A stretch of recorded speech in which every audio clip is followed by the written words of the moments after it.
अरहन्ताणं नमो अरहन्ताणं नमो अरहन्ताणं। हमारा कितना मतिभ्रम है कि जो स्वतः आने वाला है उसके लिए सारा का सारा प्रयत्न चल रहा है, और जो पैदा करने वाला है,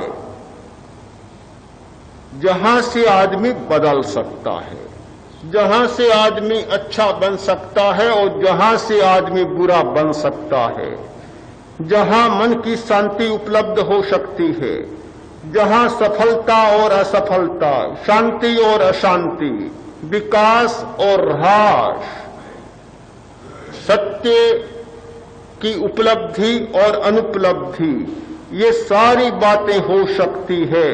उस बिंदु की खोज हम करना नहीं चाहते। ये ध्यान की प्रक्रिया, पूरी प्रक्रिया उस बिंदु की खोज की प्रक्रिया है, ये परिणाम की प्रक्रिया नहीं है।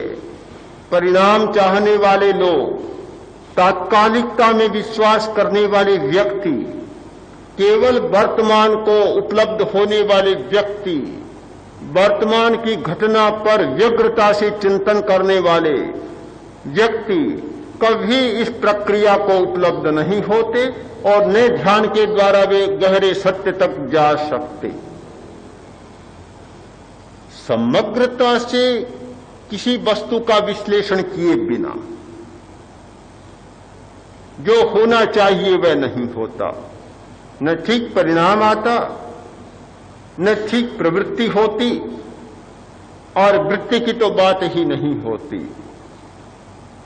हमने चिंतन के संदर्भ में 5 सूत्र प्रस्तुत किए। समग्रता की दृष्टि, पहला सूत्र है समग्रता की दृष्टि। हमारी दृष्टि समग्रता की होनी चाहिए। समग्रता की दृष्टि होती है तो सत्य के प्रति हमारा झुकाव होता है। फलतः परिणाम यह आएगा, हमें सत्य उपलब्ध हो जाता है। यदि हमारा दृष्टिकोण, हमारी मूल में वृत्ति है आग्रह की, एकांतिक आग्रह, वह वृत्ति बैठी हुई है भीतर में, तो हमारा सारा प्रयत्न मिथ्या होगा। हम जो भी सत्य को पकड़ेंगे वह अधूरा होगा, पूरी बात नहीं होगी, निरपेक्ष बात होगी, परिणाम होगा विवाद। जितने विवाद चलते हैं, चाहे राजनीतिक प्रणालियों के क्षेत्र में, चाहे दार्शनिक प्रणालियों के क्षेत्र में, चाहे सामाजिक जीवन की पद्धतियों के क्षेत्र में, कोई भी क्षेत्र विवाद मुक्त नहीं है। वे सारे विवाद चल रहे हैं, वे सारे के सारे विवाद इस एकांगी आग्रह के कारण चल रहे हैं। हर दर्शन, हर व्यक्ति ये प्रमाणित करना चाहता है कि मेरी प्रणाली, मेरी पद्धति सबसे अच्छी है। बात तो बहुत अच्छी है, ये विश्वास भी होना चाहिए कि बहुत अच्छी है, किंतु जब एकांगी बात आ जाती है, अधूरी बात आती है, तो किसी की भी अच्छी नहीं होती। मैं तो बहुत बार सोचता हूं कि भाषा में उतरने वाली कोई भी बात सर्वथा अच्छी नहीं होती, पूर्ण नहीं होती। कोई भी व्यक्ति कहे कि ये बात सबसे अच्छी है, तो इसके साथ इतना और जोर देना चाहिए कि बात अधूरी है, अधूरी अच्छी है। पूरी बात तो हो ही नहीं सकती। भाषा का ये काम नहीं कब पूरे सत्य को अभिव्यक्ति दे सके।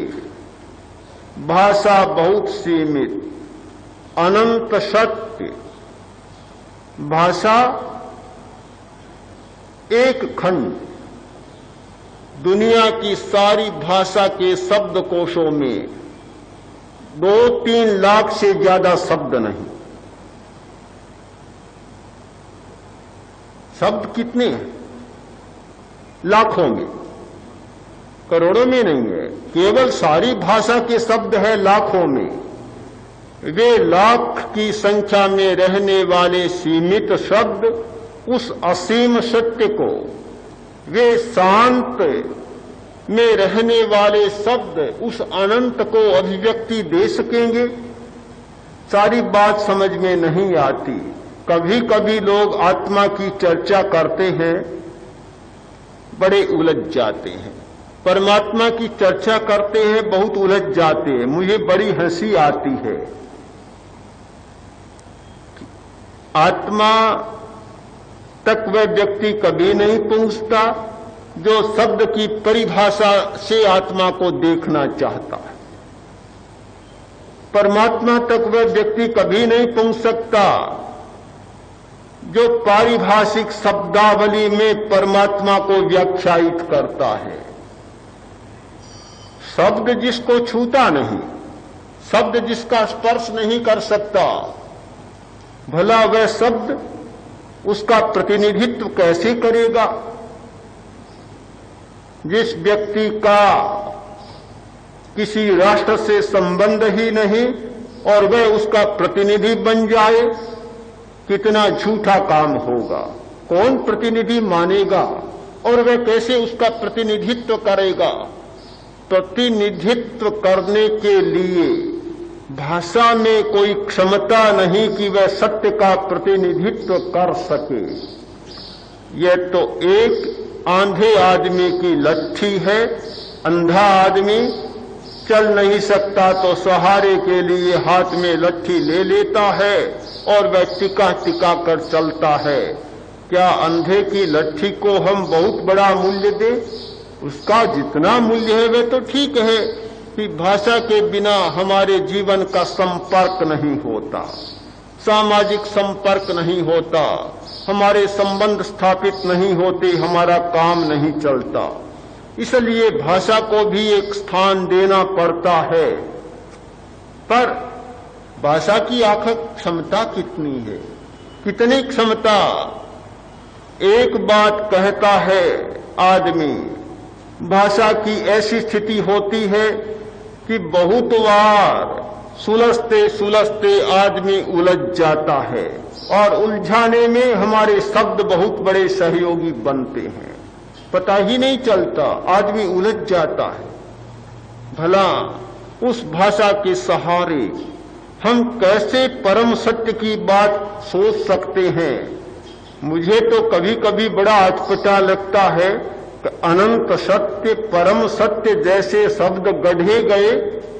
क्या यह भी हमारी कोई मानसिक भ्रांति नहीं है? आत्मा के बारे में जो कहा जा रहा है, कौन कह रहा है? कौन बतलाता है? आत्मा तो बोलती नहीं, आत्मा तो अपने आप को प्रकट करती नहीं। वह तो बहुत गहरे में और गहरे में है, सूक्ष्म सूक्ष्मतर और सूक्ष्मतम है। फिर कौन अभिव्यक्ति दे रहा है? एक बड़ा प्रश्न है। हम भाषा पर बहुत भरोसा न करें, मन पर भी बहुत भरोसा न करें। कुछ लोग आते हैं, कहते हैं कि आत्मा के बारे में बातचीत करना चाहता हूं। क्यों? किस लिए? आत्मा को जानना चाहता हूं। कुछ आते हैं कि आत्मा का दर्शन चाहता हूं। मैं बहुत सीधा उत्तर देता हूं, आत्मा को जानना चाहते हो या आत्मा के बारे में वाद विवाद करना चाहते हो? कोई नहीं कहता वाद विवाद करना चाहता हूं, कि जानना चाहता हूं। जानना चाहते हो तो बात छोड़ो, ध्यान करो, मन को शांत करो, मौन करो, अंतर मौन करो और शरीर को स्थिर करना सीखो, शिथिल करना सीखो। पहले दरवाजे के पास जाओ, ये तो दरवाजा है शरीर। बड़ा विचित्र है, हमारे तत्वज्ञानी लोग दरवाजे के पास नहीं जाना चाहते, वे तो चाहते हैं सीधे पहुंच जाएं, बिल्कुल सीधे पहुंच जाएं। डायरेक्ट अप्रोच होनी चाहिए, बीच में कोई बिचौला नहीं होना चाहिए। अरे रास्ता तो पार करना पड़ेगा, बीच के दरवाजे तो पार करने पड़ेंगे, सीधे कैसे पहुंच जाओगे? पर वे चाहते हैं सीधे पहुंच जाएं। बस हमारा तत्वज्ञानी कौन होगा कि जो आत्मा और परमात्मा की चर्चा करता है वह तो तत्वज्ञानी, और कभी शरीर की चर्चा कर लेता है तो वह तो तत्वज्ञान से परे चली जाता है। अरे शरीर गंदा है, उसकी क्या चर्चा करनी है, क्या कुछ करना है, बात ही नहीं सुहाती। मैंने देखा कि जो लोग इस मार्ग में उतर जाते हैं, मन, वचन और काया इन तीनों की साधना में लग जाते हैं, वे तो आत्मा तक पहुंच जाते हैं, परमात्मा तक भी पहुंच जाते हैं। किंतु इनकी साधना किए बिना केवल बातों में उलझ जाते हैं, अनंत काल बीत जाता है तो भी न आत्मा मिलता है और न परमात्मा मिलता है। वे तो उलझते ही चले जाते हैं, उलझते ही चले जाते हैं।